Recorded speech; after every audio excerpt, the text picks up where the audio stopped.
Hey guys, welcome to Kamalachi's kitchen. നമുക്കിന്ന് വഴുതനങ്ങയും ഉണക്കച്ചെമ്മീനും വെച്ചൊരു സബ്സി ഉണ്ടാക്കിയാലോ? കേൾക്കുമ്പോൾ കുറച്ച് വിയേർഡ് കോംബോ ആയിട്ട് തോന്നുന്നുണ്ടാവും, പക്ഷെ ഒരു വട്ടമെങ്കിലും നിങ്ങളിത് ഉണ്ടാക്കി നോക്കണം. അടിപൊളി ടേസ്റ്റാണ്. അപ്പോൾ നമുക്കിതിൻ്റെ ഇൻഗ്രീഡിയൻസ് എന്തൊക്കെയാണെന്ന് നോക്കിയാലോ? അതിനായിട്ട് നമ്മളിവിടെ ആദ്യം കുറച്ച് ക്ലസ്റ്റർ ബീൻസും ബ്രിഞ്ചോളും പൊട്ടേറ്റോ എടുത്തിട്ടുണ്ട്. ഈ ക്ലസ്റ്റർ ബീൻസ് ഓപ്ഷണലാണ്, നിങ്ങൾക്ക് അവൈലബിൾ ആണെങ്കിൽ മാത്രം എടുത്താൽ മതി, ഇല്ലെങ്കിലും കുഴപ്പമില്ല. അടുത്തതായിട്ട് നമുക്ക് വേണ്ടത് കുറച്ച് തക്കാളി, ഇഞ്ചി, വെളുത്തുള്ളി, പച്ചമുളക്, പിന്നെ കുറച്ച് വെള്ളുള്ളി. പിന്നെ നമുക്ക് വേണ്ടത് കുറച്ച് ഉണക്കച്ചെമ്മീനാണ്. അപ്പോൾ ഇതൊക്കെയാണ് നമ്മുടെ ഇൻഗ്രീഡിയൻസ്. ഇനി നമുക്കിതിൻ്റെ പ്രിപ്പറേഷൻ എങ്ങനെയാണെന്ന് നോക്കാം. അതിനായിട്ട് നമുക്ക് ആദ്യം ഒരു കടായി പാനിലേക്ക് കുറച്ച് വെളിച്ചെണ്ണ ഒഴിച്ചു കൊടുക്കാം. അതിനുശേഷം നമ്മൾ ഇതിലേക്ക് കുറച്ച് കടുകാണ് ഇട്ട് കൊടുക്കുന്നത്.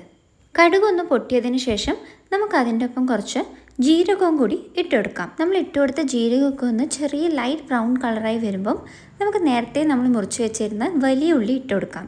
എന്നിട്ട് ഇതെല്ലാം കൂടി നമുക്ക് നന്നായിട്ടൊന്ന് വഴറ്റിയെടുക്കണം. അത് നന്നായി വഴറ്റിയതിന് ശേഷം നമുക്ക് അതിലേക്ക് ഇഞ്ചിയും വെളുത്തുള്ളിയും കൂടി ഇട്ട് കൊടുക്കാം.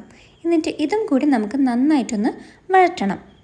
അത് നന്നായിട്ട് വഴറ്റിയതിന് ശേഷം നമ്മൾ ഇതിലേക്ക് നേരത്തെ മുറിച്ച് വെച്ചിരുന്ന പച്ചമുളകാണ് ഇട്ട് കൊടുക്കുന്നത്.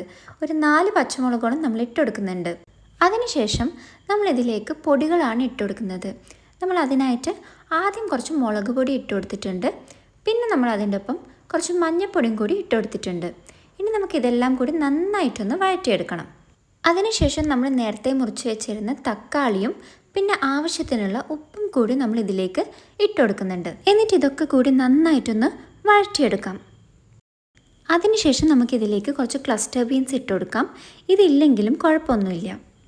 പിന്നെ ഇതിലേക്ക് നമ്മൾ നേരത്തെ മുറിച്ച് വെച്ചിരുന്ന വഴുതനങ്ങയും പൊട്ടേറ്റോയും കൂടിയാണ് ഇട്ട് കൊടുക്കുന്നത്. എന്നിട്ട് എല്ലാം കൂടി നന്നായിട്ടൊന്ന് വഴറ്റിയെടുക്കണം. പിന്നെ നമ്മളിതിലേക്ക് കുറച്ച് മല്ലിയിലയും കൂടി ഇട്ട് കൊടുക്കുന്നുണ്ട്. പിന്നെ നമുക്കൊരു 5 to 10 minutes ഇതിനൊന്ന് മൂടി വെച്ച് വേവിക്കാം.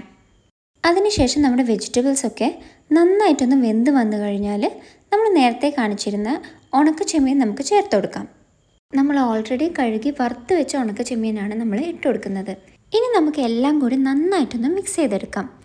എന്നിട്ട് നമ്മൾ വീണ്ടും ഒരു 2 to 3 minutesഓളം നമുക്കിതിനെ അടച്ചു വെക്കണം.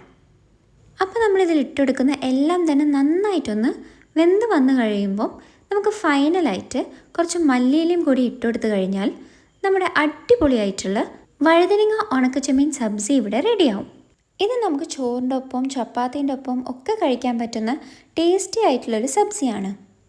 അപ്പോൾ നമ്മുടെ ഈ വീഡിയോ ഇഷ്ടപ്പെടുവാണെങ്കിൽ don't forget to like, share and subscribe to this channel.